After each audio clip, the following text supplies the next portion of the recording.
Madame, Monsieur, merci de faire confiance à la chaîne de télévision panafricaine Afrique Média. Bon après-midi à vous et bienvenue à cette autre édition de votre émission de débat sur les faits ayant marqué l'actualité de la semaine au Cameroun, en Afrique et dans le monde. C'est un rendez-vous depuis Yaoundé, le siège des institutions camerounaises. Dans cette édition, toutes vos rubriques, l'édition, l'éditorial de la semaine, le débat avec nos invités, sans oublier bien sûr votre participation par SMS. Sans plus attendre, voici l'éditorial de la semaine, éditorial signé Patrick Eya.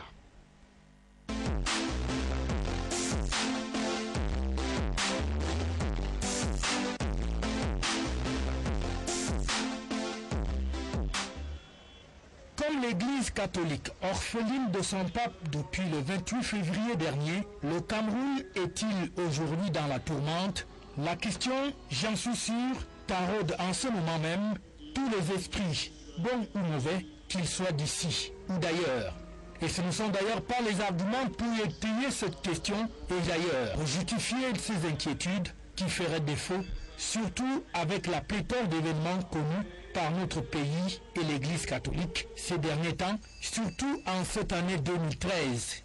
Et pour ne parler que des événements malheureux survenus au berceau de nos ancêtres, nous commencerons par le sang qui aura beaucoup coulé et qui continue encore de couler à travers le triangle national avec les crimes rituels de triste mémoire où des jeunes Camerounais ont été arrachés à la vie avec un pic qui a été observé dans la ville de Yaoundé, siège des institutions du Cameroun, où une dizaine de jeunes filles ont été sauvagement assassinées dans les conditions que nous savons tous. On était encore à vouloir panser les plaies et à essayer de sécher les larmes que les délestages de ASONEL sont venus allonger cette liste et en rajouter à nos malheurs. 4 enfants décédés à Douala, 3 à Yaoundé, encore au quartier Miloman, le tout dans des incendies à la bougie causés parce que les populations voulaient combattre les ténèbres à cause de l'absence éternelle de l'électricité, toujours absente partout dans le pays.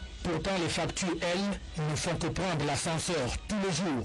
On n'en a pas fini d'ailleurs que voici toute une famille de Français vivant au Cameroun et allée en villégiature touristique dans l'extrême nord du pays s'est fait enlever chez nous, sur notre terroir, par des brigands terroristes armés jusqu'aux dents et circulant en moto qui allègrement vont traverser la frontière sans la moindre inquiétude, même pas par un vigile côté camerounais. La liste de ces malheurs est d'ailleurs très loin même d'être exhaustive, car les accidents, les agressions quotidiennes, la vie chère témoignent de ce que, au Cameroun, si nous sommes en paix, on ne peut pas dire que nous sommes tranquilles. Par notre pays, jadis connu pour sa paix et jadis aussi connu pour son qualificatif d'Afrique en miniature, une destination que vivement Paul Biya venait de conseiller aux investisseurs français à Paris est aujourd'hui passée dans la liste rouge des destinations à ne pas du tout suivre si l'on veut être en sécurité. Aujourd'hui encore, l'opinion publique camerounaise est entre deux feux après la convocation pour le 14 avril prochain de la toute première élection sénatoriale dans notre pays. Entre ceux qui sont pour et ceux qui sont contre, le débat ne fait donc que commencer dans le pays. Les élections sénatoriales se tiendront donc avant toutes les autres. Le décret du chef de l'État en est la preuve. Et le débat est vif au sein de cette opinion, mais le maître de tout dit a déjà décidé et ça sera le 14 avril, qu'on le veuille ou pas.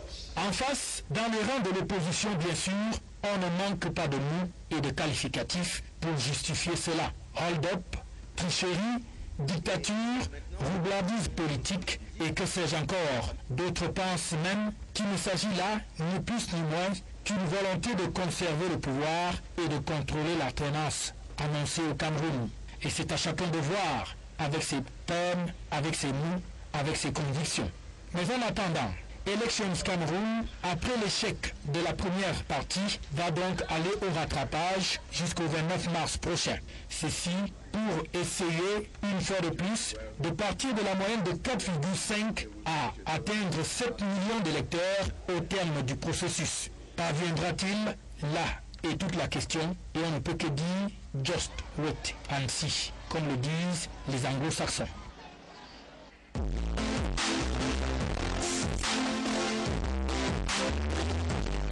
éditorial signé Albert Patrick Eya. Le président de la République du Cameroun, Paul Biya, l'avait pourtant annoncé lors de son traditionnel discours de fin d'année. Récemment encore à Paris, lors de sa visite, il est revenu sur le sujet. L'organisation des élections au cours de cette année au Cameroun, les sénatoriales en place de choix, car il s'agit, avec l'organisation de cette consultation au Cameroun, de doter l'Assemblée nationale d'une chambre qu'elle doit avoir, et c'est là depuis 1996. Mercredi dernier, prenant tout le monde au court, le président de la République a convoqué le corps électoral pour les élections sénatoriales pour le 16 avril prochain. Et depuis ce jour, les réactions fusent de partout entre ceux qui saluent cet acte présidentiel et ceux qui crient au scandale et même au hold-up politique du président Paul Biya. Le débat de la presse, mesdames, messieurs, plante le décor ce jour et donne la parole aux acteurs politiques et hommes de médias. Quelles élections pour quel Sénat au Cameroun cette année? C'est le premier sujet de cette émission. Et comme deuxième sujet, nous allons parler des chances de l'Afrique pour avoir un pape noir, surtout les défis du nouveau pape, quelle que soit sa nationalité ou même son origine. Et pour parler de tous ces sujets, nous allons faire venir sur ce plateau, et pour vous, mesdames, messieurs, 4 invités triés sur le lot. Nous allons commencer par mon extrême gauche. Nous recevons, et c'est un habitué de ce plateau, le président de l'UFP, Olivier Bilé. Bonjour. Bonjour, monsieur Philippe. Aboubakar, donc c'est un plaisir de vous recevoir sur ce plateau. Alors, président Olivier Bilé, nous allons vous accueillir par ce sujet d'entrée. Alors, on a assisté hier à Yaoundé, la capitale du Cameroun, pour ceux qui nous suivent un peu partout. On a assisté hier à une très grande marche de soutien des conducteurs de motos au président de la République, Paul Biya. Cela intervient au moment où les sénatoriales sont annoncées. Je rappelle pour la gouverne des téléspectateurs que dans l'imaginaire des Camerounais, on a chaque fois qu'il y a un grand événement au Cameroun, soit on veut arrêter, soit un grand ministre, on crée un certain nombre d'activités à côté. Beaucoup de Camerounais parlent de diversion. Alors, je ne sais pas, hier les mototaximans sont arrivés, sont allés à la présidence de la République. Et le secrétaire général de la présidence les a reçus au nom du président de la République.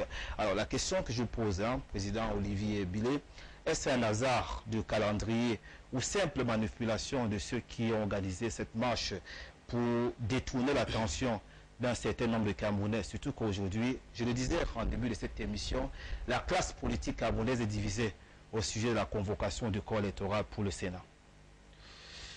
Écoutez, je commence déjà par dire bonjour aux téléspectateurs d'Afrique Média, oui, et leur exprimer ma joie d'être là aujourd'hui.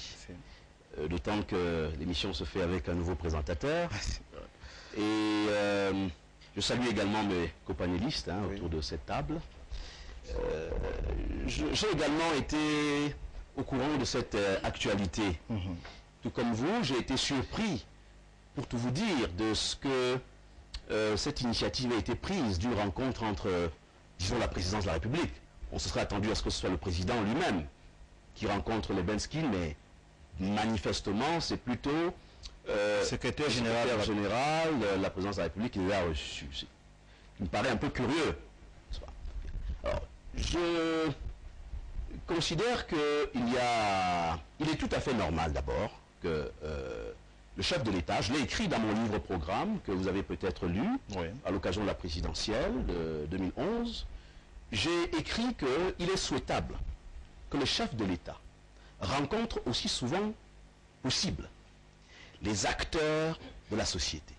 Ça peut être les étudiants, ça peut être les paysans, ça peut être les fonctionnaires, ça peut être les benskinners, ça peut être les callboxeurs et callboxeuses.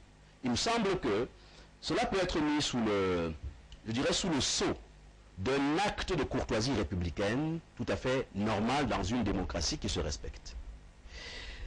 Cela étant, je suis quand même étonné que cela se soit passé ainsi, puisque, comme je l'ai indiqué, ce n'est pas le chef de l'État qui les reçoit. Donc, à l'évidence, on est tenté quand même s'interroger. Et moi, à titre personnel, le chef d'État peut quand même se faire représenter. C'est tout à fait normal. Il me semble que c'est plutôt une maladresse de communication, mais qui n'a pas de nom. Parce que quand même, lorsque vous avez donné la peine de mobiliser autant de Ben Skinner, la moindre des choses pour capitaliser l'acte politique, le minimum, c'est que ce soit le chef de l'État lui-même qui est au Cameroun en ce moment. Pourquoi mobiliser le secrétaire général pour rencontrer une horde de Ben Skinner? Lorsqu'on s'est donné du mal de mobiliser autant de Camerounais, on pourrait quand même avoir le minimum de respect de les recevoir soi-même. Alors je précise ma question. Quelle est pour vous l'opportunité d'une telle rencontre? Surtout que le Ben Skinner partait remercier le chef de l'État suite à son annonce du 11 février. 11 février jusqu'à quand même beaucoup de jours après. Écoutez, je ne suis pas dans le... dans le secret des dieux pour savoir ce qui a pu présider à ce choix, à cette initiative, qui pour moi est un acte de communication, c'est une stratégie de construction d'une image. On appelle ça comme ça en langage la communication. C'est une stratégie de construction de quelque chose, mais malheureusement il y a derrière des actes malheureux qui font que l'acte finalement, comme quoi, va représenter un flop. Alors de manière plus profonde, maintenant ce qu'on peut en dire quand même aussi, c'est que M. Mouchili, nous savons comment est-ce que la politique se passe dans notre pays. Nous savons dans quel registre est-ce que le pouvoir, d'une manière générale, le pouvoir RDPC articule en général ses actes. Il est évident qu'il y avait derrière cela, je crois, une intention de séduction vis-à-vis de cette catégorie d'acteurs dont le rôle va être certainement déterminant dans les prochains jours. Vous savez qu'après les sénatoriales, nous allons avoir les élections législatives et municipales. Et puis, il y a également l'actualité des sénatoriales que vous évoquez à juste titre. Peut-être qu'il y avait une... Je ne sais pas, je ne veux pas conjecturer. Je veux simplement indiquer ce qui me paraît essentiel. Ce qui me paraît essentiel, c'est qu'il y a une population qui vit dans une très grande souffrance. Ça s'appelle les Ben Skinner au Cameroun. Très bien. Je termine, si vous le permettez, pour dire que ces gens-là, d'une manière générale, ont besoin d'une seule chose. Ils ont besoin de sortir de ce qu'on appelle la pénurie économique qui est leur lot quotidien. Ils ont besoin de sortir du chômage massif. Parce qu'on n'a pas idée de ce que peut gagner un Ben Skinner par jour. Et il me semble que ce qui est important, au-delà des actes symboliques, il est beaucoup plus important de prendre à bras le corps la souffrance et la difficulté quotidienne de cette catégorie de concitoyens. Merci donc à vous, Président Olivier Bilé. Alors, juste à côté de vous, Jean-Claude Sobtué-Kaptuan, membre du bureau politique de l'Union démocratique du Cameroun. Il est aussi notre invité de cette émission. Alors, bonjour Jean-Claude Sobtué. Bonjour Aboubakar Siddiq. C'est un plaisir de vous avoir sur ce plateau. Alors, je vous introduis pour cette question. Le Cameroun et le Nigeria sont-ils, à votre avis, dos au mur aujourd'hui, quand ils ont été interpellés, leurs différents chefs d'État, par les preneurs d'otages, dans une vidéo postée au cours de la semaine dernière sur YouTube? Depuis lors, aucune réaction publiée, enfin de façon publique, du Cameroun, mais le Nigeria, par un communiqué, a ouvert les portes de l'espoir en faisant savoir qu'ils sont en train de prendre des efforts pour entrer en contact avec les ravisseurs. Est-ce qu'il faut à tout prix négocier, selon vous, Jean-Claude Sobtué? Je rappelle que la France, de son côté, a dit qu'elle ne souhaite pas négocier avec les terroristes. Je voudrais, avec votre permission, ici saluer, n'est-ce pas, les téléspectateurs d'Afrique Média et dire que la thématique de ce soir, telle que vous l'avez intitulée dans la partie introductive, portant sur la question des 7 otages français qui ont été enlevés, je dirais simplement que les questions sécuritaires sont des questions essentielles qui doivent être inscrites dans notre conscience hier, aujourd'hui et demain.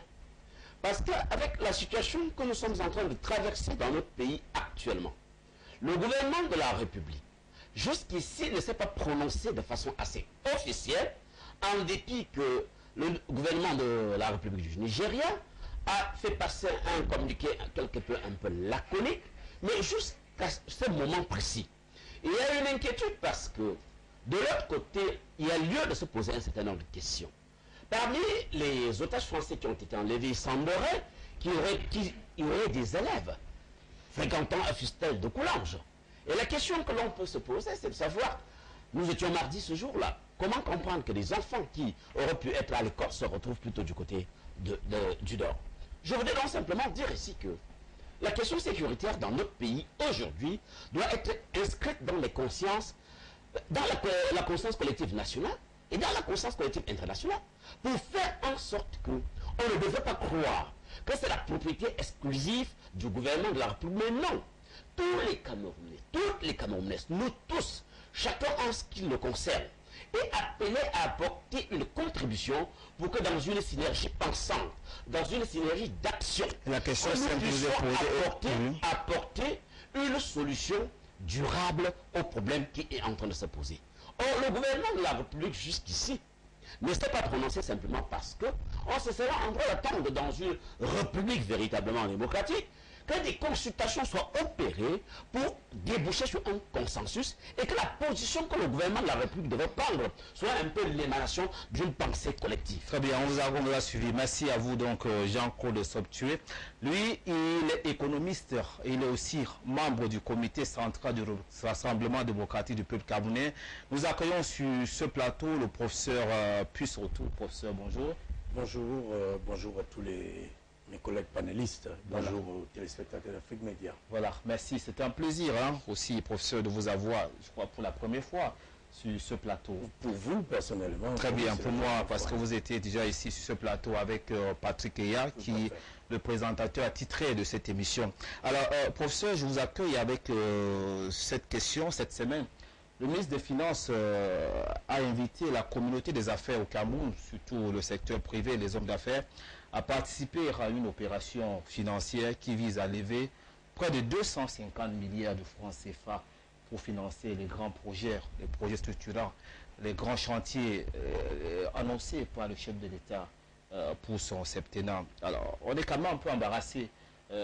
Près d'un an après l'élection du président, après qu'on ait pratiquement engagé avec tous ces chantiers, qu'on pense encore à collecter le fonds. Est-ce à dire que le projet n'a pas été suffisamment, surtout vous qui êtes économiste, alors est-ce que le RDPC ou le président Biya n'a pas suffisamment pensé ce projet avant de s'engager? Tout dépend de quel côté vous prenez ce problème pour vous interroger les actes que pose le ministre des Finances aujourd'hui. Mais je vous rappelle quand même que déjà au fort du congrès, du 3e congrès ordinaire du RDPC, le président national, par ailleurs président de la République, indiquait déjà qu'en ce qui concerne les projets structurants, tous les fonds étaient déjà mobilisés, donc disponibles. Si vous prenez le discours. On se retrouve avec le ministre des Finances qui demande encore de l'argent. Ensuite, si vous permettez, je vais un tout petit peu enchaîner. Je vous en prie. Ensuite, il y a eu le vote de la loi des finances à l'Assemblée nationale. Et vous avez bien remarqué qu'il y avait une rubrique qui prévoyait un emprunt obligataire de 250 milliards. Donc on savait que l'État allait se retourner vers le secteur privé. Et enfin, il y a donc ce qu'on appelle la mise en œuvre du budget, l'exécution du budget. Et vous savez que nous sommes depuis cette année dans ce qu'on appelle désormais le budget programme, avec tout ce que cela implique comme modalité opérationnelle. Mais ce que je voudrais dire, c'est que soit c'est le ministre des Finances, lors de son opération à Douala avec les hommes d'affaires, qui n'a pas pu bien s'exprimer, parce que pour moi, ce n'est pas une nouveauté qu'il se soit rendu à Douala, ville par excellence des affaires, et solliciter la participation des privés, ou alors c'est peut-être votre interprétation de ce qu'il allait faire à Douala. Je n'ai pas particulièrement suivi sa descente sur Douala, mais ce que je remarque et qui peut donc justifier votre inquiétude, c'est que au Cameroun, et c'est ce que j'appelle la politique des petits pas, il y a toujours une espèce de dissonance entre la voix présidentielle et la voix de son gouvernement. Le plus souvent, c'est des voix antinomiques, ce qui est vraiment extraordinaire, pour ne pas dire regrettable. Et en fin de compte, ce qui est important ici, c'est de savoir qu'à travers le seul ministère des Finances, on peut changer le Cameroun. À travers le seul ministère des Finances. Mais alors, on ne peut le faire que si le ministre des Finances camerounais sortait de la logique de grand intendant national pour véritablement se mettre dans la posture de celui-là qui va arbitrer le développement. Vous savez que le Conseil économique et social est au bas de Pâquerette depuis des lustres. Alors, professeur, pour sortir rapidement, est-ce que le nouvel organigramme des ministères des Finances résout ce problème-là très rapidement? L'organigramme n'est qu'une photocopie de l'opérationnalisation d'une structure. Ce n'est pas parce que vous n'avez peut-être pas un organigramme opérationnalisable immédiatement que vous ne pouvez pas bien travailler. Je viens de vous dire que si vous voulez être un ministre des Finances du Cameroun qui ne serait qu'un intendant national, vous allez faire ce que l'actuel fait, qui n'est pas une grande première, puisque tous ses prédécesseurs ont pratiquement fait la même chose ici.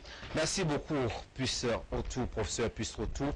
Alors, Saint-Éloi Bidonk, directeur de publication de Cameroun Diaspora. Saint-Éloi. Saint-Éloi, toutes mes excuses. Hein. Saint-Éloi Bidonk, directeur de publication de Cameroun Diaspora. Expression, merci d'être aussi notre invité. Je rappelle que vous êtes également secrétaire de la section RDPC du Fundisix et conseiller municipal. C'est ici à Yaoundé. Bonjour et bienvenue. Bonjour Aboubakar Siddiq. Voilà, je vous accueille avec cette question. On a suivi cette semaine la rentrée solennelle de la Cour suprême en fustigeant le malaise consécutif aux décisions rendues par les juges camerounais. Le premier président, Dipan Damouela, a appelé les journalistes à être responsables dans la publication des informations judiciaires. Alors pour vous, est-ce une tentative d'intimidation de la presse camerounaise qui crée au scandale quand la justice est lente, ou alors les journalistes, de votre point de vue, passent à côté de leur mission quand il s'agit des questions judiciaires? Je vous pose la question parce que vous êtes directeur de publication. Merci Aboubakar Siddiq. Je voudrais tout d'abord remercier vos téléspectateurs pour l'attention qu'ils nous portent tous les week-ends, en donnant de leur temps pour nous écouter. Et j'espère que l'ensemble des panélistes nous seront à la hauteur de leurs attentes. Vous avez dit que le premier président de la Cour suprême a appelé les journalistes à faire preuve d'un peu plus de responsabilité. Qu'est-ce que c'est qu'un homme responsable? Un homme responsable est un homme discipliné. Et un homme discipliné est un homme qui vit dans un environnement d'homme responsable. Donc, je poserai la question autrement. Est-ce que M. Dipan Damouela pense avoir créé un environnement responsable pour demander aux journalistes d'être responsables à leur tour? J'ai dit non. La justice camerounaise a un certain nombre de problèmes, et des problèmes que tout le monde connaît. Il y a un problème d'engorgement des tribunaux. Il y a un manque de célérité dans le traitement des dossiers. L'opération Épervier nous a permis de nous rendre compte que la justice avait des problèmes. 300 hauts cadres de la République sont aux arrêts et vous savez à quel rythme les décisions sont rendues. Je ne pense pas qu'on puisse faire le procès aux journalistes de ne pas faire le rendu de ces affaires en toute responsabilité, quand la justice elle-même se trouve être coupable d'un certain nombre de choses. Je vais vous prendre des exemples. Vous avez suivi l'affaire Atana Mabara. Il a été acquitté dans un dossier. Vous savez comment ça s'est terminé. Vous avez suivi l'affaire Polycarpe Ababa, qui a été interpellé pour des affaires de détournement qui se trouvent être poursuivies pour une affaire de tentative d'évasion. 5 ans après, il n'est pas jugé. Vous avez suivi l'affaire Madame Adama, qui, 5 ans après son interpellation, n'est pas jugé. Vous avez suivi des flasques qu'il y a eu dans l'affaire Olangena. Vous voyez, la justice a ceci de terrible. À l'endroit de l'opinion, on finit par créer ce que j'appelle le syndrome de Stockholm. C'est-à-dire que la population commence à éprouver de la sympathie pour ceux qui sont poursuivis. Tout simplement parce que la justice elle-même met au grand jour ces dysfonctionnements. Donc, je dis que la presse, à mon avis, s'est montrée suffisamment responsable parce que c'est la presse qui a quand même permis de mettre au grand jour ces dysfonctionnements. Voyez-vous, M. Exotitus a été condamné pour 15 ans d'emprisonnement. Au bout de 15 ans d'emprisonnement, quand par une décision arrachée par les cheveux, il se retrouve inculpé par un autre motif. Vous voyez, c'est des choses qui frustrent, c'est des choses qui font mal. Et quand la presse les relaie, je voudrais quand même rappeler, un journaliste a fait la prison ici, dans ce pays, 3 ans d'emprisonnement ferme, pour avoir publié un décret que le président de la République avait signé, et que, par miracle, on n'avait pas rendu public au niveau de la CRTV. Il a quand même publié ce décret, il a pris 3 ans d'emprisonnement ferme. Vous voyez un peu, c'est des choses qui sont nature. J'ai dit que les journalistes font leur travail. Jusqu'à présent, je trouve qu'ils le font suffisamment bien parce que nous ne venons pas influencer le cours des procédures, les secrets d'instruction, nous ne les violons pas. Voilà ma position. Très bien, on vous a très bien suivi. Mesdames, Messieurs, le décor dont on est planté avec tous ces invités, nous allons prendre le premier thème de cette émission. Il s'agit des élections sénatoriales ou de l'élection sénatoriale organisée cette année au Cameroun. Le président de la République a signé il y a quelques jours un décret convoquant le corps électoral pour le 14 avril prochain. Alors, on se serait attendu que tous les Camerounais applaudissent, surtout que cette élection est attendue depuis 1996. Curieusement, ce n'est pas le cas. La classe politique est pratiquement divisée. Nous allons donc donner la parole à tous nos invités sur ce plateau. Alors, Olivier Billet, vous êtes président d'un parti politique. Comment est-ce que vous avez accueilli ce décret présidentiel? J'imagine que pas avec sourire. Oh, avec beaucoup de sérénité, hein. Avec beaucoup de sérénité. Mais sans sourire. Oh, ben vous savez... Surtout que votre parti ne va pas prendre part, hein, il faut le dire. Vous savez, comme je vous le dis, mon parti a accueilli cette information avec beaucoup de sérénité. Je ne sais pas ce que vous mettez dans le sourire, mais en tout cas, la sérénité... Vous êtes content de ne pas prendre part, parce que surtout vous n'avez pas de conseillers municipaux. C'est ça l'enjeu de cette élection pour les partis politiques aussi. Non, je crois qu'il faut faire un autre type de lecture. Voyez-vous, d'abord, moi j'étais de ceux qui n'ont pas été surpris par ce décret du président Biya. Je n'ai pas été surpris. Simplement parce que je le suis très attentivement depuis un certain temps, depuis un certain nombre de mois, et en particulier à la fin de 2012, dans son discours de fin d'année, il a annoncé les seules élections qu'il a annoncées clairement, c'est les élections sénatoriales. Il me semble que si les choses devaient se passer autrement, il les aurait exprimées autrement. Et j'ai donc tout simplement, je veux dire, mes présuppositions ont simplement été entérinées par ce décret. Et ce qu'on peut en dire, parce qu'il faut quand même l'analyser, n'est-ce pas?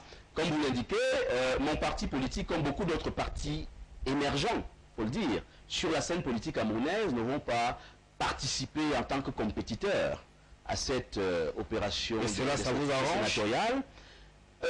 Écoutez, ça n'arrange jamais de ne pas pouvoir participer à une compétition. On n'est jamais content de ne pas participer à une compétition. Mais ce que je voudrais tout simplement vous dire, c'est que moi je formule, si vous voulez, une observation de fond.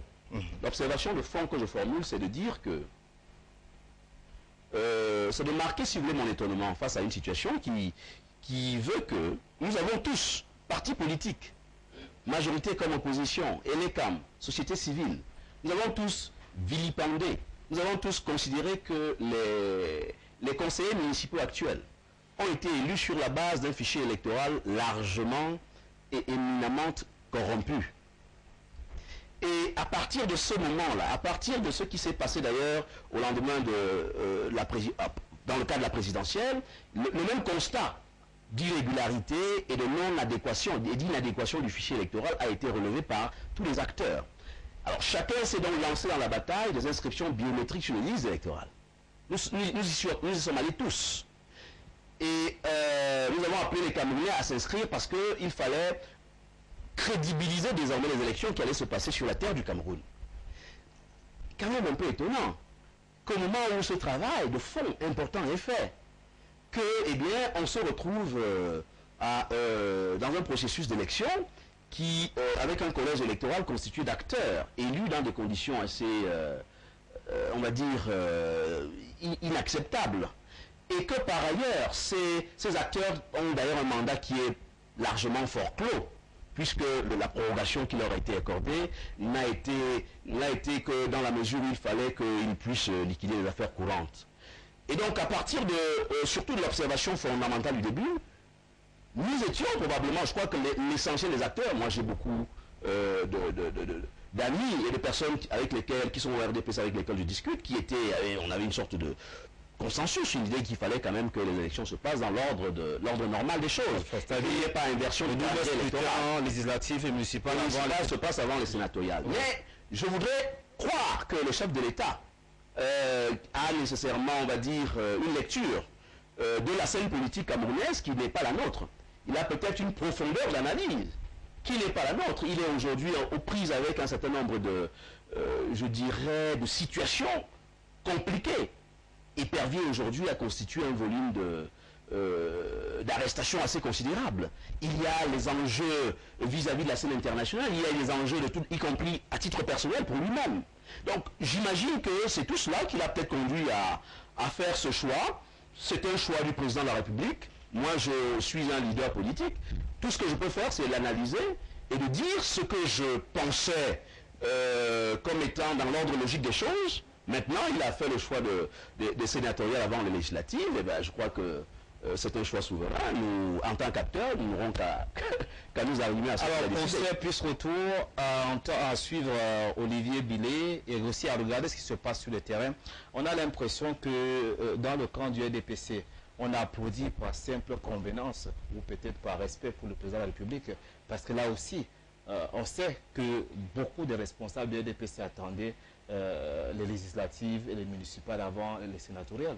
Et pourquoi vous estimez donc qu'il y en a qui ont tous applaudi, ou bien que tous ont applaudi par simple convenance? On a applaudi, je n'ai pas dit tous, on a applaudi par simple convenance. Oui, mais vous dites donc Par que respect. tous ont applaudi, si je vous écoute très bien, mais je voudrais quand même que vous évitiez d'emballer tous ceux qui sont dans le groupe RDPC, dans une espèce de suivisme moutonnier. Vous comprenez? Parce que c'est particulièrement choquant. Je vais vous dire pourquoi. D'abord, beaucoup de gens pensent que le simple fait que la grande majorité des conseillers municipaux soient de couleur RDPC, les élections sénatoriales sont gagnées d'avance. Je vous invite à la modestie et à la réserve, parce que c'est une élection un peu particulière, dans la mesure où ce sont les grands électeurs qui vont devoir s'exprimer. Je vous rappelle aujourd'hui que nous avons connu pas mal de difficultés à mobiliser les Camerounais pour s'inscrire sur les listes électorales. Si nous avons eu ces difficultés, et quand nous analysons pourquoi ces difficultés, il se trouve que dans la plupart des partis politiques, on va dire des traditions, les électeurs, je veux dire le peuple profond, a déjà maillé avec le fait de voir les mêmes figures depuis la nuit des temps. Et de ce point de vue-là, malgré ce qu'on peut dire, ces conseillers municipaux, c'est vrai, ont vu leur mandat prorogé par le président de la République, sauf aussi à dire que le même président de la République qui venait d'être réélu est illégitime. Je pense qu'ils sont en place. Et que probablement, ils auront à cœur de jouer une carte très solide, qui impose, en ce qui concerne le parti au pouvoir, le RDPC, d'être très attentif en ne désignant que des vrais candidats, des bons candidats, des candidats compétents et des candidats qui ont déjà fait montre de ce qu'ils étaient voués au service du peuple. Alors, pour ça, vous pensez à l'objectif cette année, ce n'est pas la première fois qu'elle est au Cameroun avec le RDPC dans sa façon de fonctionner. Je voudrais vous dire une fois encore que c'est une élection particulière. Ce sont des grands électeurs. Et moi, j'ai l'habitude des conseils municipaux poser la question à Saint-Éloi Bidou. Il vous dira qu'au cours des conseils, ce n'est pas toujours de formalité. Malgré tout ce qu'on a pu dire, il y a vraiment des situations où le débat est pointu. Et que parfois, les maires, l'exécutif municipal sauve sa mise au forceps. Ça, je dois vous le dire. Autre chose d'important à rappeler, c'est que peut-être à cause de la corruption gangrenante, de l'achat de conscience et tout le reste, vous avez peut-être raison d'interroger de quel poids ces conseillers municipaux qui du reste ne recevront que 50 000 francs après avoir accompli leur devoir civique, ce qui revient à dire que si on a un homme d'affaires d'un type qu'on connaît de manière vulgaire au Cameroun, il a la possibilité d'acheter tout le monde en donnant peut-être le double de ce que l'État a prévu. Mais ce que moi je vois ici, c'est que nous ne sommes pas sûrs que le 29 mars, Enekam aura réussi le tour de passe d'atteindre 7 millions de Camerounais. Le mandat des députés finit au mois de mars, ce qui nous soumet à une menace de ne plus avoir d'institutions publiques destinées à légiférer. Donc nous n'aurons plus d'Assemblée nationale. Première chose. Deuxième chose, si donc, de ce point de vue-là, nous ne parvenons pas. Et tel que c'est parti, nous ne voyons pas par quel miracle, en un mois, il n'est qu'à faire mieux que ce qu'il n'a pas pu faire en 5 mois.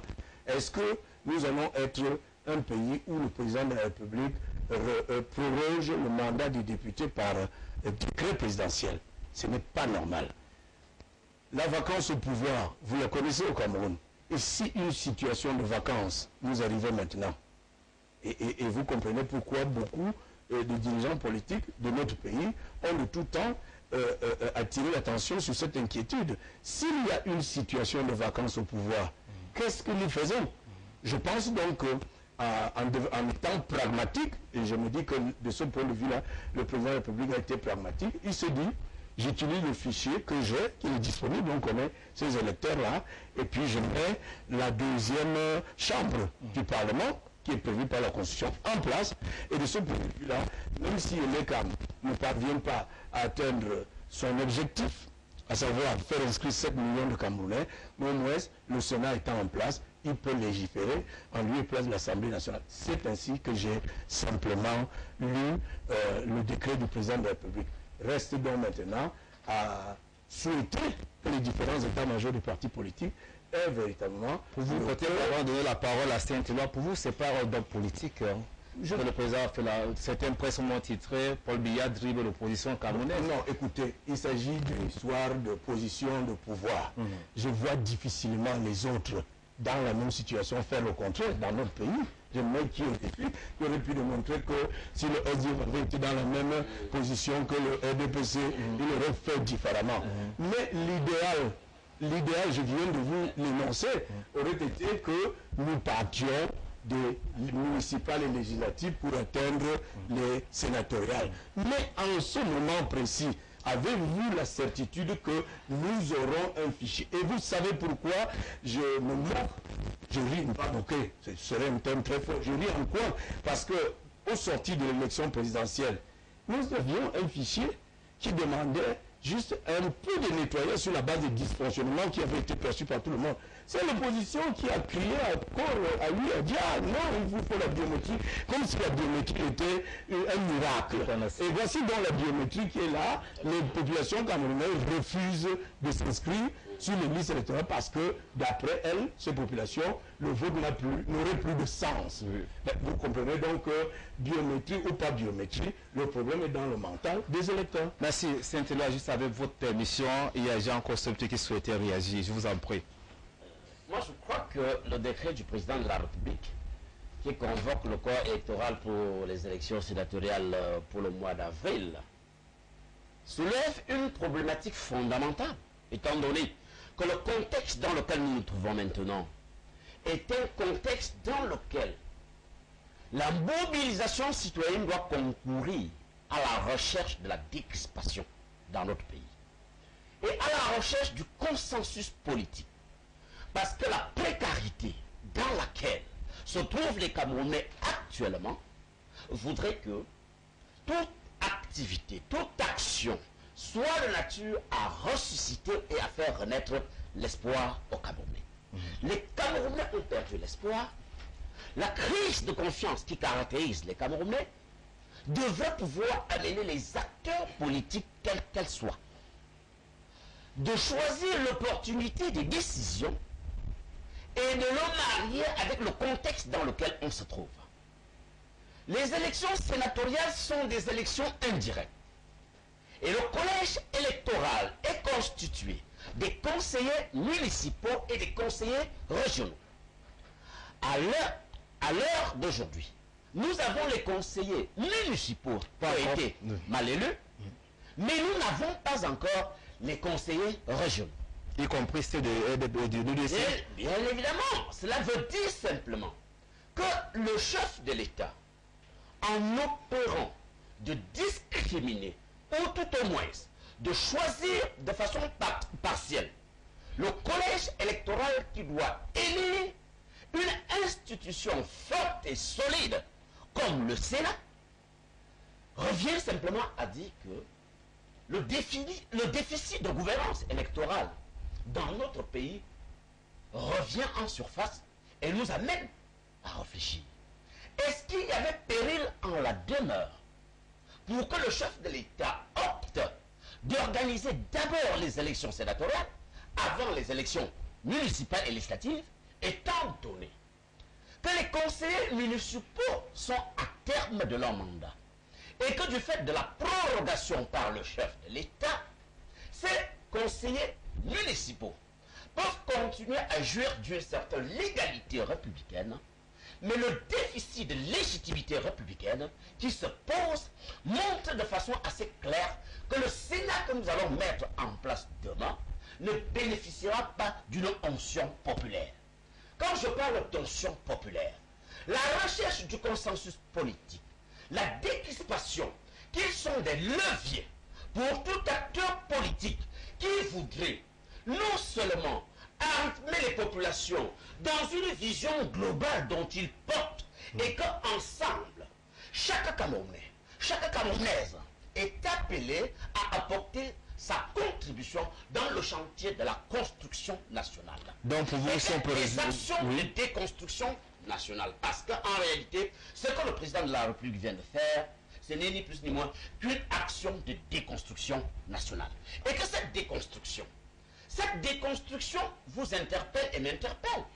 Surtout en ce moment précis où dans notre pays, hier on nous disait que les otages ont été enlevés. Je suis en train de me poser la question de savoir, et que même des géostratèges se sont interrogés, de savoir, pendant qu'on parle que les otages français ont été enlevés, le président de la République, de façon précipitée, permettez-moi le terme, convoque le corps électoral pour l'élection sénatoriale. Je me pose la question de savoir si c'est une coïncidence stratégique ou ça ne peut être que le fait d'une simple coïncidence. Je crois que tout au long de ce débat, les différentes propositions vont nous permettre d'élucider la question. C'était Éloi Bidouk, vous voulez réagir par rapport à ce que Jean Kossocho vient de dire tout à l'heure. Alors, est-ce que vous êtes conseiller municipal, vous vous attendiez à cette élection? Je crois que le décret du président de la République peut faire l'objet de 5 interrogations. D'abord sur le plan de la légalité. Ensuite, sur le plan de l'opportunité du décret lui-même. Sur le plan de la légitimité des électeurs. Et sur l'avancée ou le recul démocratique. Et enfin, sur les incidences politiques nationales et sur le RDPC lui-même. Le professeur Piuzoutou parlait tout à l'heure du Sénat qui est appelé à garantir la vacance. Je crois, il me semble, peut-être que je vais décevoir certains de mon parti, je vais dire ce que je pense. Je pense que nous sommes déjà en situation de vacances. Parce que je commence à avoir peur. Le président, en l'espace de 2 semaines, a pris 3 décisions. 3 décisions qui m'inquiètent, qui ne cadrent pas avec la personnalité du président. Je vais faire un exemple. Le président, il y a 2 semaines, a décidé de faire de M. Talba le directeur général de la SAMARA, cumulativement avec ses fonctions de directeur général de la CSPH. Il me semble qu'il y a au moins 20 000 Camerounais qui travaillent dans le pétrole. Il y a au moins 10 000 Camerounais qui n'ont étudié que le pétrole. Il y a au moins 1000 Camerounais qui ne vendent que le pétrole. Il y a des Camerounais qui sont allés à l'école pour apprendre à faire ce genre de choses. Et que le président ait trouvé que ce n'est que M. Talba qui pouvait aller là-bas, ça m'inquiète. Je vois derrière ça une guerre des réseaux. La deuxième chose, c'est la nomination des membres du Conseil national de la communication.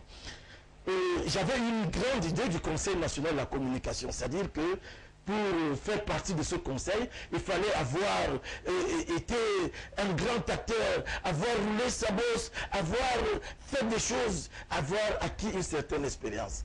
Je n'ai rien contre les jeunes qui ont été nommés, mais je dis qu'ils commencent leur carrière par où ils auraient dû la terminer par la consécration. Et j'aurais bien voulu que les têtes pensantes de la CRTV, les grosses gueules qui nous ont dit que le président avait une fois de plus dribblé l'opposition, faire un éditorial sur le rajeunissement du conseil. Mais je crois que c'est encore des réseaux qui s'affrontent là-bas. Et vous avez vu, c'est des gens qui n'ont pas brillé par l'orthodoxie au quotidien. La troisième chose, c'est le décret du président de la République portant convocation du corps électoral.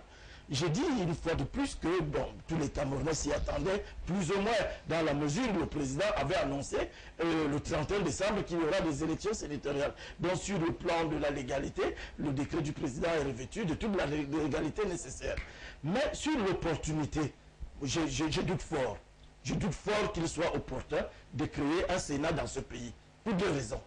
La première raison, c'est que j'estime que la Constitution a prévu d'autres institutions qui me semblent être indispensables. Moi, je suis légaliste et je suis juriste de formation. Je pense que le Conseil constitutionnel et le Conseil d'État eût été très intéressants. Et d'ailleurs, ce décret aurait été attaquable au niveau du Conseil d'État. Parce que, bon, maintenant, toujours sur l'opportunité, vous verrez bien qu'au moment où le Sénégal dissout le Sénat, parce que c'est une structure essentiellement budgétaire, c'est ce qu'on a dit au niveau du Sénégal. Un grand gouffre financier, le Cameroun crée un Sénat. Vous voyez, et avec tout ce que ça va entraîner. Maintenant, sur la légitimité des membres, moi je suis conseiller municipal. Vraiment, je voudrais dire que nous, les conseillers municipaux, nous sommes un peu gérés par ce que j'appellerais, il faut pouvoir le dire, le Cameroun, le président de la République et le président national du RDPC a décidé de fonctionner essentiellement par embuscade, essentiellement par défiance. Et une espèce de démocratie un peu à la camerounaise. Je dis que le RDPC contrôle 9022 électeurs sur 10 626. Je ne pense pas. Moi, quand je suis entré au RDPC, j'ai suivi un monsieur jeune, il était plus jeune que moi, le président Biya, qui parlait de démocratie, et j'étais épris de démocratie. Mais là, qu'est-ce que nous mettons sur... Là, vous êtes déçu maintenant. Non, je suis déçu. Pourquoi? Parce que la politique qui va s'appliquer en ce moment est contraire à la profonde pensée du président Biya, c'est-à-dire l'appropriation, l'accaparation et l'exclusion. Et je dis, le retour de manivelle risque d'être terrible. Maintenant, sur le recul démocratique est évident. Il est évident que le président, on remet la maniabilité du président, le soin de pouvoir nommer un cadre du parti comme plus autour, membre du Sénat, le soin de nommer M.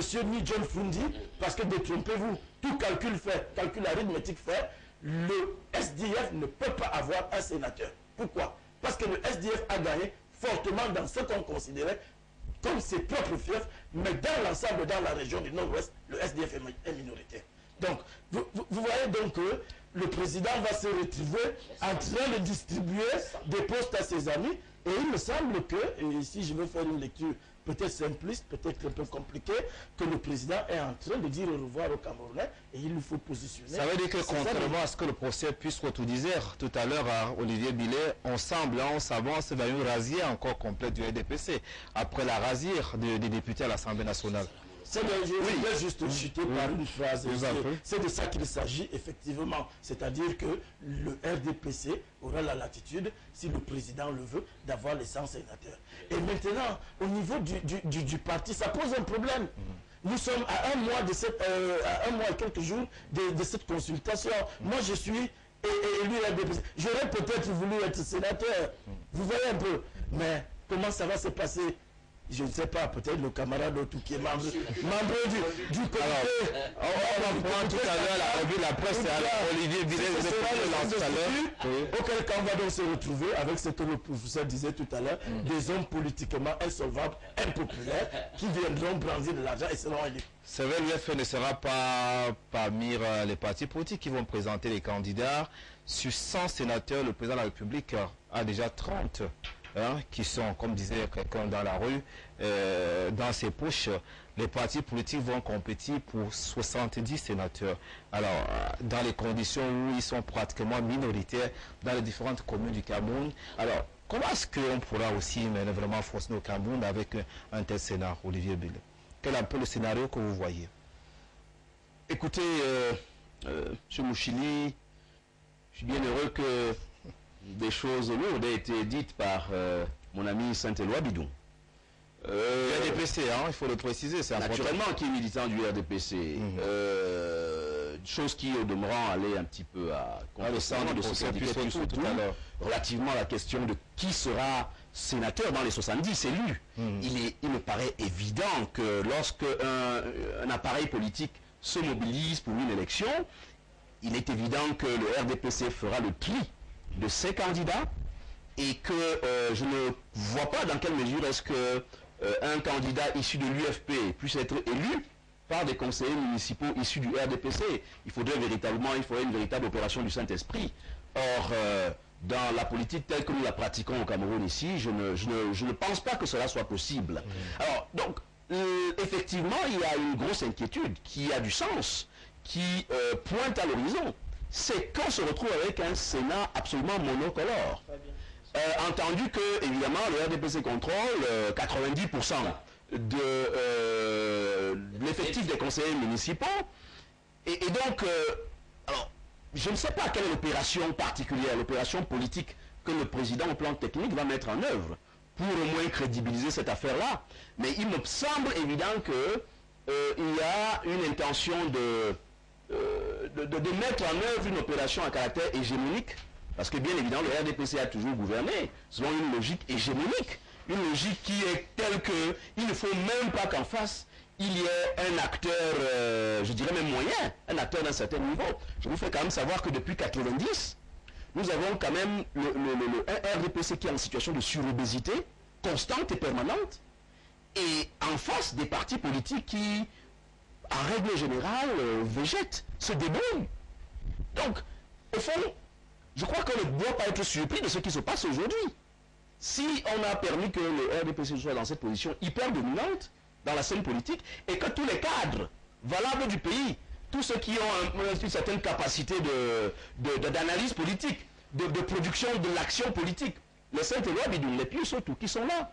Je veux dire, si tous ont estimé qu'il fallait qu'ils entrent massivement au RDPC pour les raisons qu'ils savent, eh bien, ils ne doivent pas être surpris que la situation, que cela ait produit, la situation actuelle.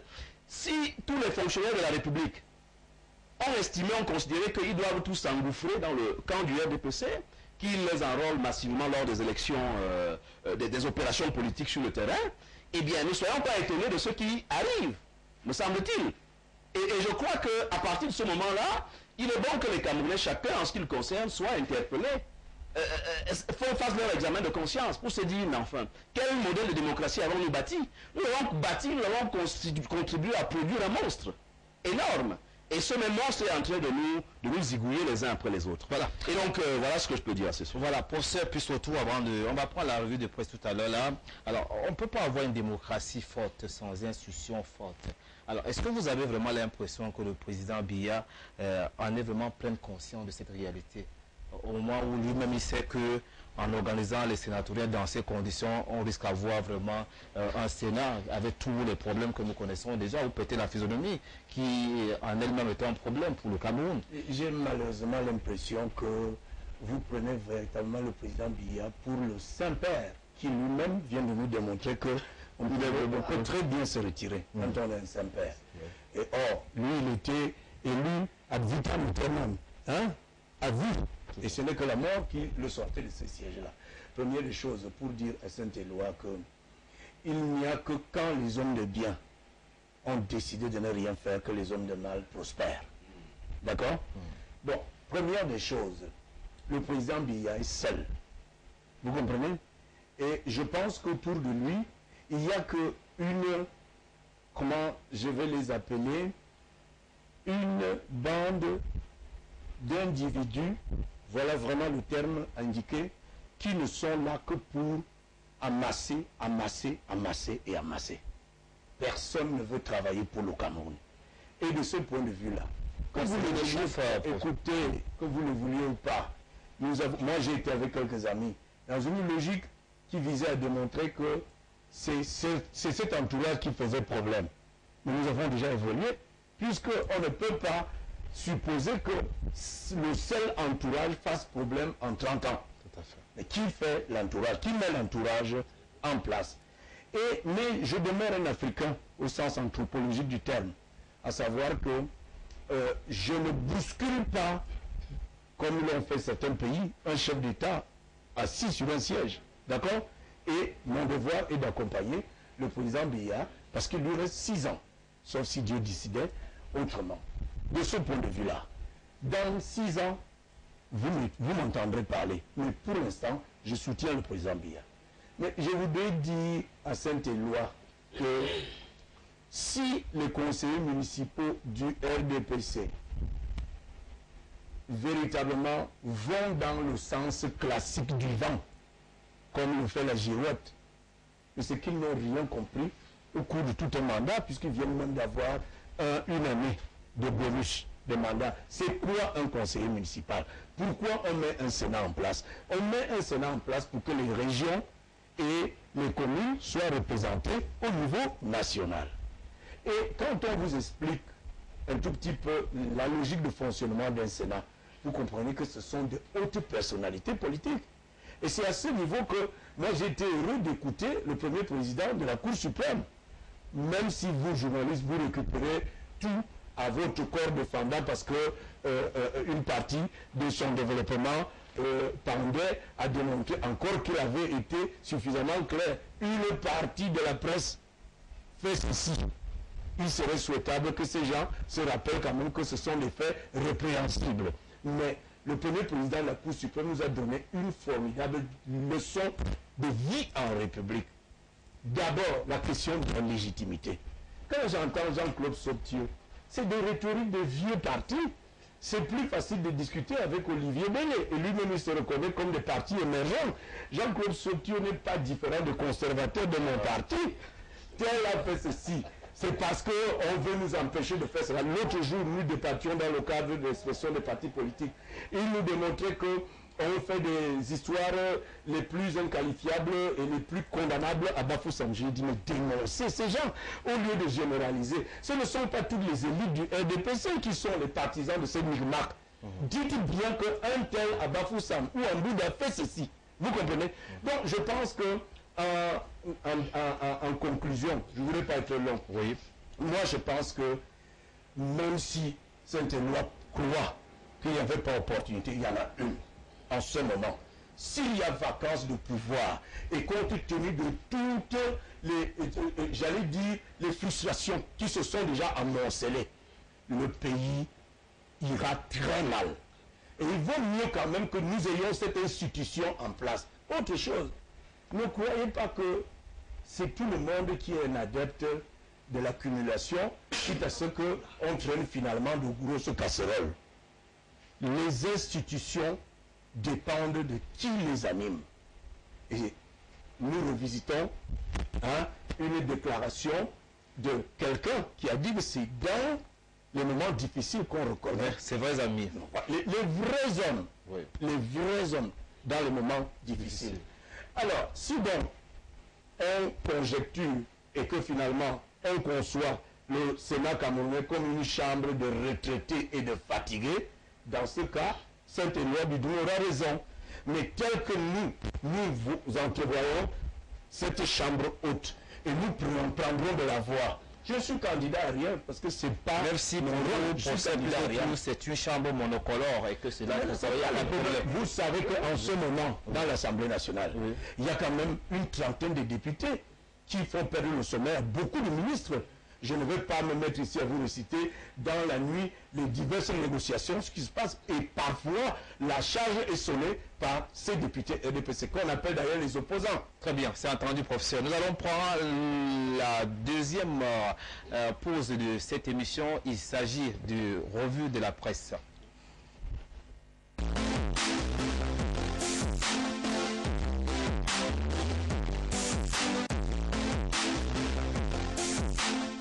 Chers invités et chers téléspectateurs du débat de la presse, bonjour. Les élections sénatoriales auront lieu le 14 avril 2013. C'est l'annonce que fait Cameroun Tribune dans son édition du jeudi 28 février dernier. Le journal précise que le président de la République a signé la veille 2 décrets avec pour objet respectif la convocation du corps électoral et les modalités de prise en charge de ses membres en vue du scrutin prévu pour la mise en place effective de la Chambre sénatoriale. Une annonce qui intervient alors que le journal The Guardian Post, quotidien d'expression anglophone, relayait dans son édition du mercredi 27 février 2013 des propos de John Frundi et selon lesquels le chairman du Social Democratic Front, SDF, déclare qu'il n'ira à aucune élection en 2013 tant qu'il n'aura pas rencontré Paul Biya. Le processus de mise en place du Sénat arrive en outre comme un cyclone sur la scène politique nationale si l'on s'en tient à ces réactions publiées dans le quotidien de l'économie parution du jeudi 28 février 2013. Réactions à travers lesquelles certains leaders et représentants de partis politiques d'opposition tels que Abanda Pama du Manidem et Jean-Michel Ninte du FDF dénoncent des irrégularités dans la procédure. Ils estiment que les législatives et les municipales auraient dû être organisées avant les sénatoriales. Par ailleurs, le mandat des conseillers municipaux, des maires et des députés a expiré depuis 6 mois, ce qui remet en question la légitimité du corps électoral. Ils appellent à une réponse musclée et solide de la part de toute l'opposition politique. Cependant, pour ce qui est de la refonte biométrique des listes électorales, Cameroun Tribune annonce que le dit processus s'étendra encore sur 1 mois. Une décision rendue publique le 26 février dernier par le directeur général des élections et relayée dans cette édition du mercredi 27 février 2013 du quotidien gouvernemental. Le journal souligne que les inscriptions se poursuivent jusqu'au 29 mars prochain et remarque en outre que sur le terrain, les citoyens continuent d'affluer autour des kits électoraux. Une mobilisation qui est également attendue, selon le quotidien de l'économie, de la part des investisseurs privés pour ce qui est du financement du budget. Cameroun Tribune également, dans son numéro du lundi 25 février 2013, révèle l'émission de titres d'une valeur de 250 milliards de francs CFA par l'État camerounais en 2013 à l'intention des investisseurs nationaux et internationaux. Une opération qui servira à financer les grandes réalisations en cours dans le pays, grandes réalisations dont le journal Cameroun Diaspora Expression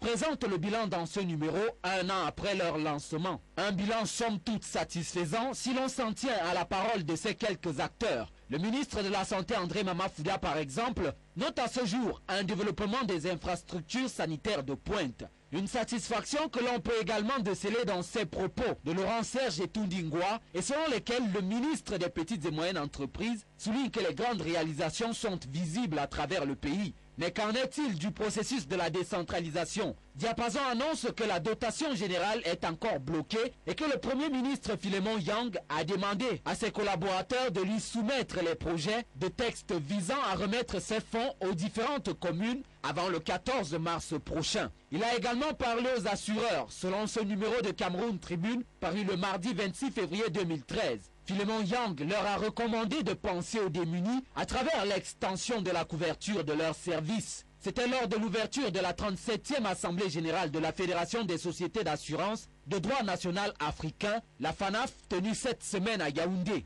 Autre événement, la rentrée solennelle de la Cour suprême. Cet autre numéro de Cameroun Tribune en parle et annonce que le premier président de la dite institution judiciaire, Alexis Dipanda Mwele, lors de son allocution, a opté pour une restauration de la confiance entre la justice et les justiciables. Une confiance que devra certainement gagner le successeur de Benoît XVI auprès des fidèles catholiques du monde entier. Mais qui pourra-t-il être? Qui pourra être le premier pape noir africain? C'est la question que se pose le quotidien d'expression anglophone de Post. Ce journal qui accorde un pronostic favorable au cardinal ghanéen Peter Apia Turkson, mais également à celui du Nigeria, le cardinal Francis Arinze. Cependant, même si le vent souffle en leur faveur, leur victoire demeure incertaine. Incertaine comme la réaction de Paul Biya face à l'interpellation des terroristes ravisseurs des 7 Français au nord du Cameroun. Le Septentrion annonce ici qu'une vidéo a été diffusée sur Internet et à travers laquelle les auteurs de l'enlèvement et qui se disent membres du groupe Boko Haram exigent la libération de certains des leurs incarcérés au Cameroun et au Nigeria. Jusqu'ici, le silence de ces différents gouvernements reste la seule réponse à ces revendications des terroristes. Comment comprendre ce choix de la part des chefs d'État interpellés? Quelle issue peut-on envisager à ce bras de fer qui est désormais engagé? Ne zappez surtout pas les réponses. C'est ici, dans ce débat de la presse qui se poursuit sur Afrique Média, votre télévision panafricaine.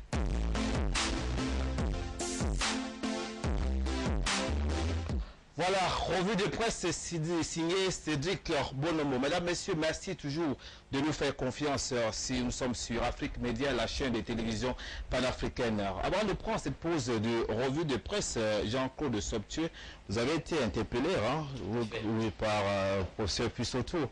Je voudrais simplement dire ici à nos téléspectateurs qui nous suivent ce soir que la question dont nous sommes en train de débattre ici ce soir doit être inscrite au cœur de tous les Camerounais.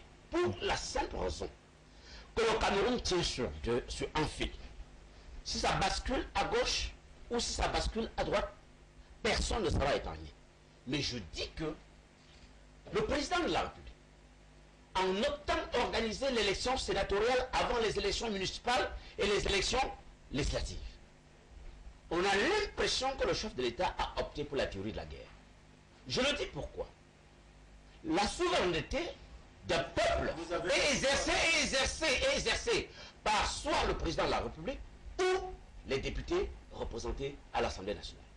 Mais dans le contexte de l'heure où les conseils municipaux, étant déjà à terme échu de leur mandat, mais par simple prorogation, doivent continuer à exercer leurs activités électorales, cela montre simplement que le chef de l'État remet en cause le principe du transfert de la souveraineté partielle que le peuple camerounais fait à travers le vote.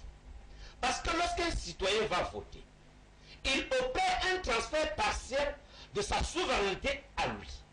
Et que ce transfert partiel de sa souveraineté qu'il opère, il attend que cela soit en cohérence avec le principe de la redevabilité politique.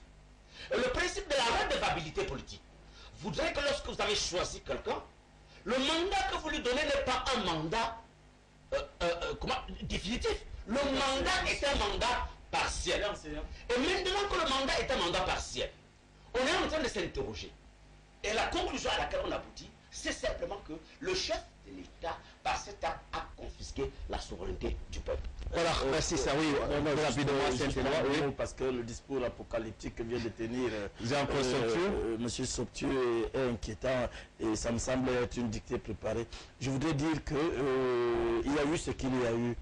Il faudrait, vous avez appris que le directeur du cabinet civil a rendu visite à M. Ni John Fundi. C'était tout récemment. Tout récemment, et qu'il avait été reçu au Premier ministère. Vous voyez, voilà une opposition qui, au lieu de venir sur la place débattre des questions sérieuses, passe tout son temps. Non. Essayez d'épouser les thèses défendues par la nouvelle opposition, cette opposition jeune et dynamique qui a des choses à proposer et pas l'apocalypse comme vous prédisez là, monsieur. Ah, mais non, je voudrais simplement dire que j'ai comme l'impression que le frère Saint-Benoît ici tend à me confondre à un militant. Du SDF, je ne suis pas un militant. Du SDF, je suis un militant. Chacun sait monsieur Fundi, monsieur Zonga, je suis d'accord avec vous, mais je dis simplement que nous avons des principes philosophico-politiques qui reposent sur les principes de la paix. Je vous ai demandé à la tripartite, vous avez vu ce que nous avons fait pour sauver ce pays. Vous ne pouvez pas le remettre en cause. Voilà, très bien. C'est pas un monologue, quand même. Vous partez de l'électricité, quand vous parlez de choses. Vous pouvez donner un exemple? Voilà, monsieur Soctio, on vous a très bien suivi. On a également suivi Saint-Éloi Bibou, on vous a très bien suivi. Mesdames, messieurs, Jean-Claude, s'il vous plaît. Cette émission est en direct, donc, mesdames, messieurs, continuez à nous écrire. Nous allons prendre les SMS qui nous sont parvenus. Le Sénat sera le conseil municipal des communes du RDPC. Maître Boc Valère, avocat à Douala. Alors, je crois que tout le monde l'a dit ici sur ce plateau. Bonsoir à tous les panélistes. La victoire est d'avance acquise au RDPC avec plus de 9000 conseillers municipaux. Ngungan Abdo. Voilà, monsieur Sidik, là ça me concerne. Vous posez des questions, vous donnez des réponses aux panélistes. Vous avez déjà un parti pris. Est-ce un débat ou une émission de sabotage? Alors, je ne sais pas si vous avez l'impression que je vous suggère des réponses. Alors, je crois que c'est madame Anne Bayo de Douala qui nous regarde. Bonsoir à vous, madame. Merci pour l'intérêt que vous portez à ce débat. Si nous avons encore une toute petite dose d'intégrité morale, avouons que tous les décrets du président de la République nous disent de tout ça. Une fois de plus, c'est dommage au moment où on encourage à nous inscrire sur les listes électorales. Lucien Auto, vous avez l'impression que tous les décrets presque du président de la République disent les Camerounais lorsqu'on attend A, le président envoie B. Bon, je crois qu'on a dit tous ici que ce décret était attendu. Donc je ne vois pas de dribble là. Maintenant, s'il s'agit d'autres choses... C'est l'UFP qui attendait aussi, peut-être au moment précis, mais quand même on attendait qu'on attende un peu que les Camerounais s'inscrivent sur les listes électorales, on est vraiment un fichier important et qu'on convoque les élections municipales et législatives avant les sénatoriales. Ce que je dis encore une fois, c'est que le scénario était connu. C'est-à-dire que quand vous savez qu'un scénario va s'élaborer d'une certaine manière, évidemment, n'attendez pas l'élaboration, la fin de l'élaboration du scénario pour annoncer que vous allez sortir la machette. Parce que le scénario est connu. Et donc, maintenant, si notre téléspectateur veut évoquer peut-être une certaine conception de la politique, une certaine manière de faire de la politique qui procède peut-être du dribble et du jongler-jongla, comme je dis parfois, alors il s'agit peut-être d'autre chose, et qu'il faudrait peut-être qu'on nous fassions une lecture différenciée des choses. Mais il est clair que le président Biya reste égal à lui-même. Très bien. Alors, je voudrais dire que c'est la Constitution de 1996 qui crée le Sénat. Le président de la République du Cameroun n'a fait que promulguer la loi contrairement à ce que dit Saint-Éloi en comparaison au Sénégal. Merci. Peggy Mangzambo par réseau de Douala. Le gouvernement ne pose que des actes tendant à pousser les Camerounais dans la rue. Heureusement que les opposants sont responsables. Nous avons besoin de dirigeants patriotes. SMS de Roger. Alors, plus surtout, professeur, plus surtout, permettez. Alors, on a quand même entendu certaines oppositions ou peut-être certains leaders dire menacer et descendre dans la rue. Après la convocation du corps électoral. Est-ce que vous comprenez cette attitude? J'ai lu, parce que moi je n'aime pas faire l'amalgame ou la généralisation, j'ai lu dans la presse les déclarations notamment du leader du SDF qui, dans ce coup-là, avait laissé deux morts sur le carreau à Obala. Et je n'ai pas souvenir jusqu'à présent d'un message de condoléances pour ces deux Camerounais qui sont morts de la faute de son chauffeur, soit dit en passant. Bien, donc je pense que je parlais tout à l'heure de la rhétorique des vieux partis. Et je reviens dessus. Il est relativement plus aisé de débattre avec les partis émergents que les partis conservateurs. Parce qu'en plus, ce que vous devez savoir, malheureusement, nous n'avons pas encore clarifié l'horizon politique dans notre pays pour savoir qui est de gauche ou de droite. Mais vous avez trouvé des gens de gauche qui ont élu des candidats de droite, plus d'une fois. Autre chose, si les lecteurs, j'allais dire, oui, les lecteurs doivent faire partie des conseils municipaux actuels, mais il n'est pas dit que, puisque le président de la République a une possibilité de nommer 30% de ses 100 sénateur, lui qui a des partis politiques amis au sien, lui qui a la vision, Olivier Binet en parlait tout à l'heure, une vision un peu plus large, puisque le Cameroun est mieux renseigné que nous tous qui n'avons que des informations parcellaires. Il n'est pas aussi exclu que dans la désignation de ces 30, qu'ils tiennent compte et des partis émergents et des partis amis à sa cause. Qu'est-ce qui vous dit? Est-ce que ce ne serait pas quelque chose de pertinent? Et en fin de compte, donc, c'est le jeu individuel de chacun. Est-ce que je suis allé au Sénat pour faire plaisir à un tel ou pour lui cirer les pompes? Ou suis-je allé au Sénat pour servir le peuple camerounais? Tout dépend donc de la réponse que chacun trouve à ces deux préoccupations. Mais en toile de fond, je voudrais vraiment dire qu'un parti politique qui appelle les Camerounais à descendre dans la rue, vraiment, je crois qu'il s'est trompé de couloir. Parce que malgré les difficultés qu'ils éprouvent, les Camerounais ont démontré qu'ils préféraient les souffrances, mais dans une relative paix. Alors, nous sommes en train de travailler pour que les gouvernants comprennent qu'on ne peut pas pousser continuellement à bout un peuple, fut-il le peuple camerounais. Alors, on a quand même, le Cameroun est quand même à la recherche du consensus depuis très longtemps. On a toute l'impression, chaque fois qu'on avance, les choses sont bloquées. Alors, Saint-Éloi Bidung, dites-nous un peu, de votre point de vue, comment est-ce que le président de la République, qu'est-ce qu'il peut faire aujourd'hui quand même pour décrisper la situation avant qu'on ne parte au sénatorial là, qui sont annoncés? Ou peut-être on va aller dans cette condition où la classe est complètement divisée, où certains appellent même à la violence. Non, en termes de consensus, on ne peut jamais avoir le consensus dans la mesure où je vous dis qu'il y a des réseaux qui sont très activés pour d'abord présenter le président comme étant celui qui ne maîtrise plus rien, celui qui fait de mauvais choix, celui qui a fait arrêter tous les gens qui étaient acquis à sa cause. voir jusqu'où il peut aller et quelle est la différence entre un député et un sénateur. Elle est très grande. Le député bénéficie de l'onction populaire, d'une élection au suffrage universel. Le sénateur, vous avez deux catégories de sénateurs.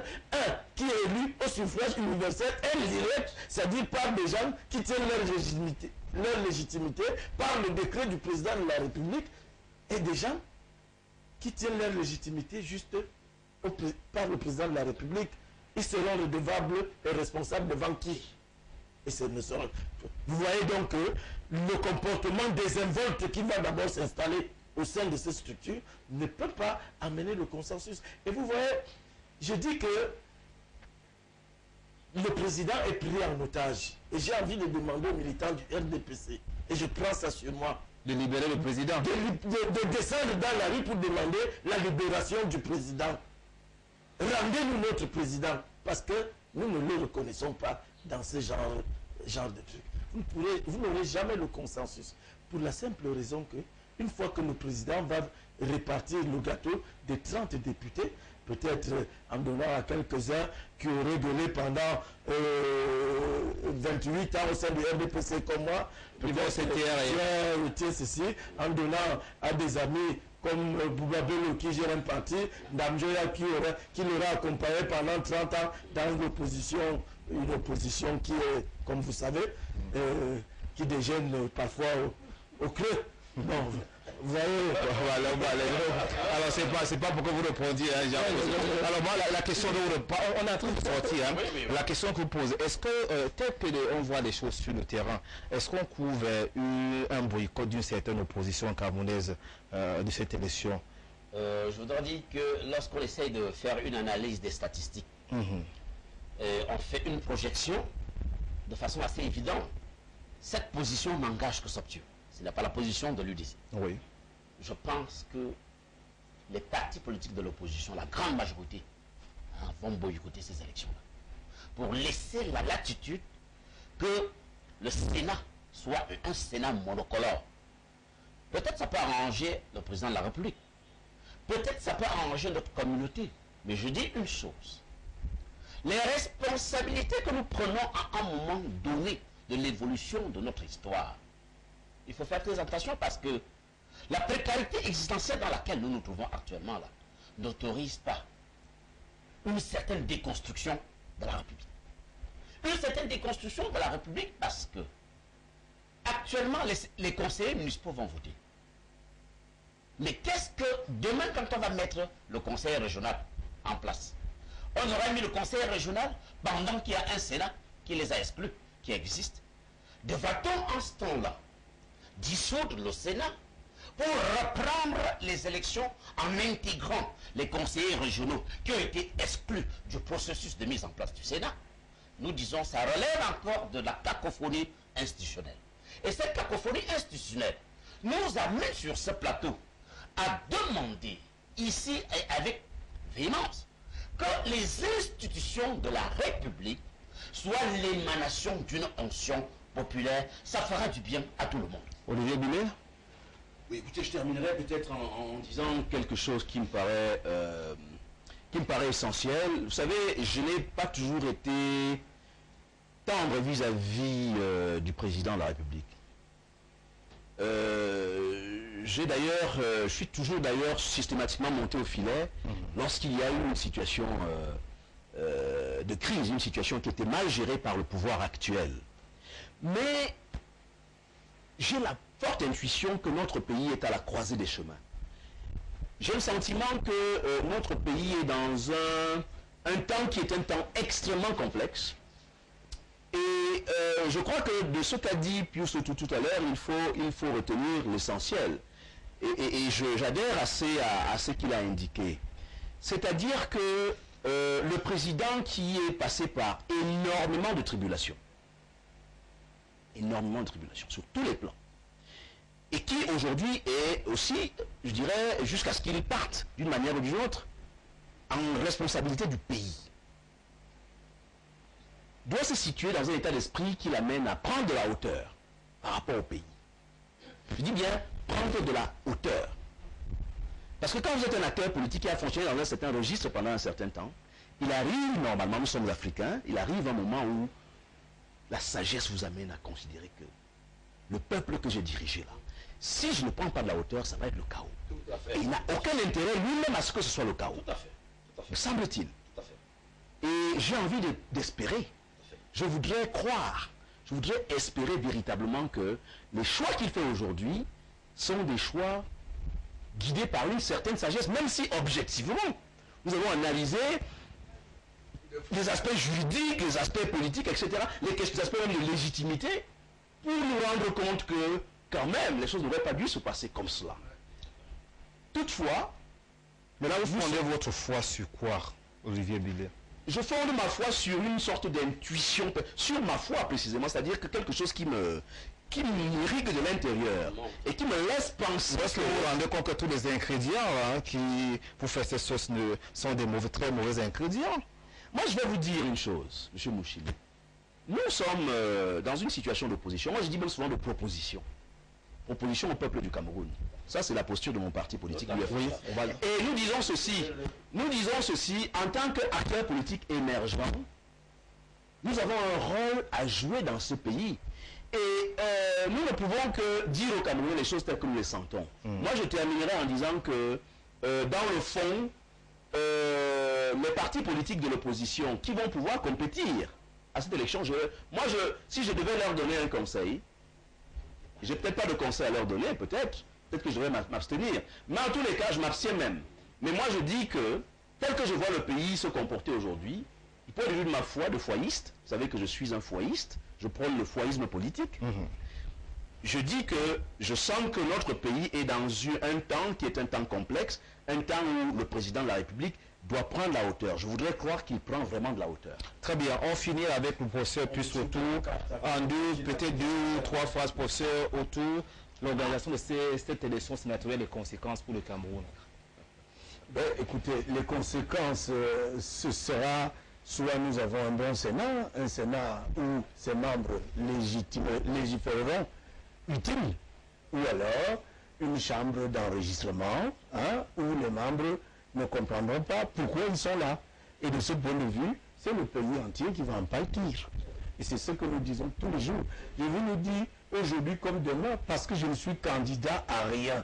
Je ne suis pas allé en politique. Pour l'instant, tel que je vois le comportement à la fois du peuple et des dirigeants, ce n'est pas encore une politique basée sur des idées.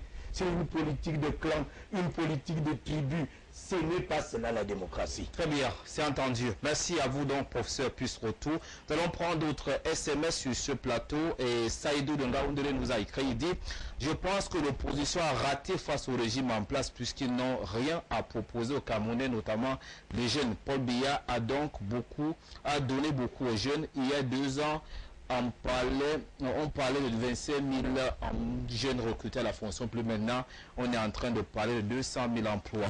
Je salue l'honnêteté et la profondeur de la de Saint-Éloi malgré son appartenance au RDPC, El Bachir du Maroc. Bonsoir à tous ceux qui nous regardent de ce côté-là. Vous, les gens du RDPC, vous bavardez beaucoup et pour rien.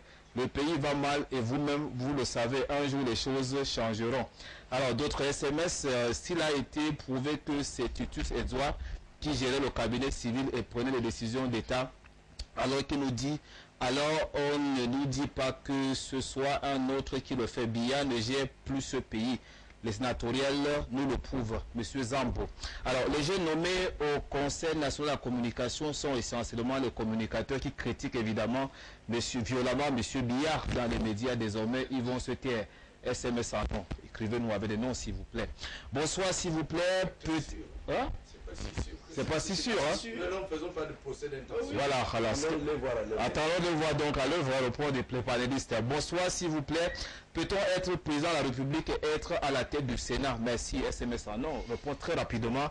Est-ce qu'on peut être président de la République? La loi indique que, normalement que c'est un ancien président de la République qui est président du Sénat. Voilà, puisque nous sommes là pour éduquer. C'est aussi un ancien président de la République camerounais vivant.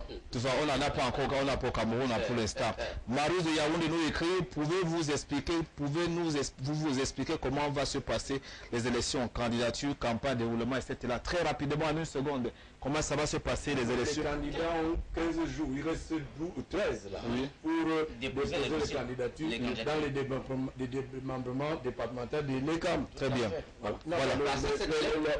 La question a un second volet. Oui, alors. Comment ça va se passer au RDPC? Voilà. Moi, je voudrais savoir, parce que publié hier, ce seront les investitures.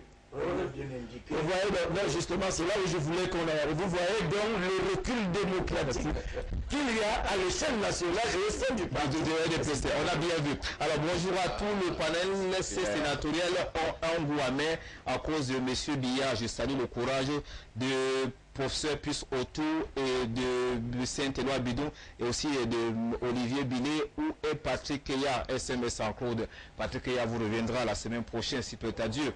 Alors Saint-Éloi Bidon, un nom à retenir, bravo, il est plus tranchant que les opposants du plateau.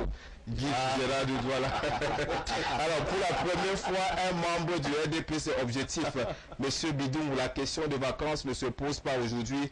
Par ailleurs, si les Camerounais ne s'intéressent pas aux élections, c'est à cause du système placé et les décrets comme celui-ci n'arrangent rien. Vous êtes étonné de l'indifférence des Camerounais à la chose électorale SMS en non.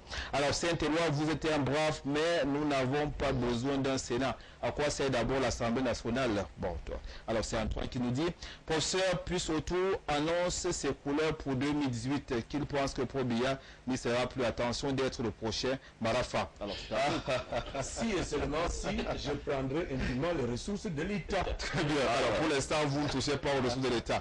Alors, la décision, la tenue des élections sénatoriales avant les municipaux relève du banditisme politique. Alors, de nos gouvernants, Eve de Douala. Alors, le mot info plus fort, hein, banditisme politique. Voilà, mesdames, messieurs, nous sommes vraiment au regret de prendre le prochain thème de cette émission. Peut-être, hein, en conclusion, hein, Olivier, Binet, voilà. Très rapidement, je vous en prie, peut-être un tour de table, ou un dernier tour de table. Hein. Alors, le prochain pape, comment est-ce que vous voyez les chances de l'Afrique? Nous avons quand même au moins deux cardinaux hein, qui ont le vent en poupe. Est-ce que vous pensez que l'Afrique peut avoir la chance hein, d'avoir un pape après le départ de Benoît XVI?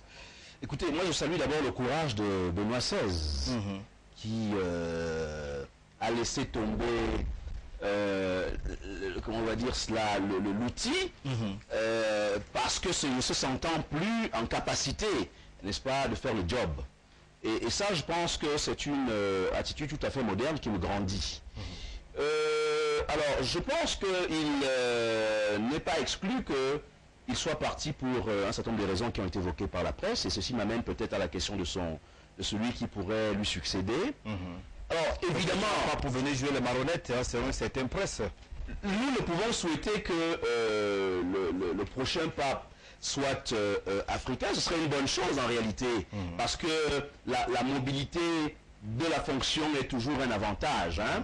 Ce pape, ce cardinal ghanéen dont on nous parle, me paraît, pourrait être d'ailleurs un excellent candidat. Et je voudrais d'ailleurs dire que l'Afrique, pour des raisons évidentes, l'Afrique... Il nous reste une minute. Ah ben écoutez, quand même, c'est une question importante. Je vous en prie, on ne peut pas escamoter comme cela. Vous savez, moi je suis un foyiste après tout. Voilà, alors je parle de ces choses avec sérieux et non pas avec très rapidement, s'il vous plaît. Non, ce que je peux dire pour finir, c'est que mon souhait, fondamentalement, c'est que le prochain pape, quelle que soit sa race, soit un pape extrêmement conservateur. Conservateur de l'évangile de Jésus-Christ de Nazareth.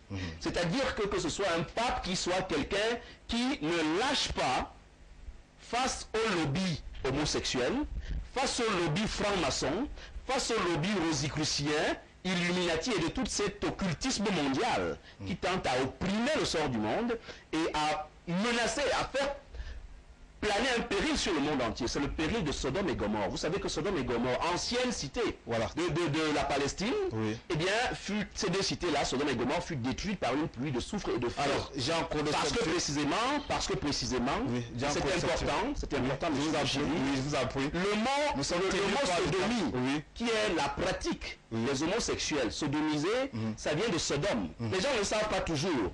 Et cette pratique-là est à l'origine de la destruction de ces cités antiques. Voilà, on a très bien suivi. Merci. Alors, Jean-Claude, en quelques secondes, juste. Alors, si tel est le cas, un pape qui soit conservateur, est-ce que vous pensez que c'est vraiment possible?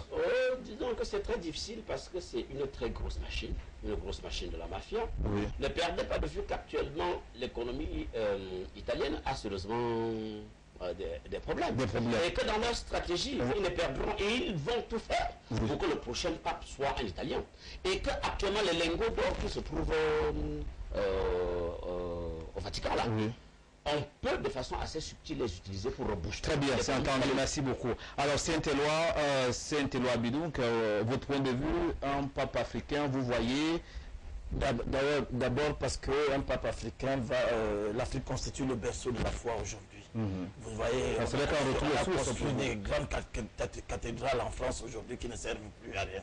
Et c'est ici chez nous que la foi, c'est pour ça que Benoît XVI est venu pour réconforter. On va aller rapidement. Vous connaissez le fameux adage qui dit on entre en pape au conclave et on ressort cardinal. Voilà. Bon, et je salue la mémoire de Benoît XVI qui a su quitter les choses par le poids de l'âge, et ça devrait constituer des indicateurs pour beaucoup de personnes.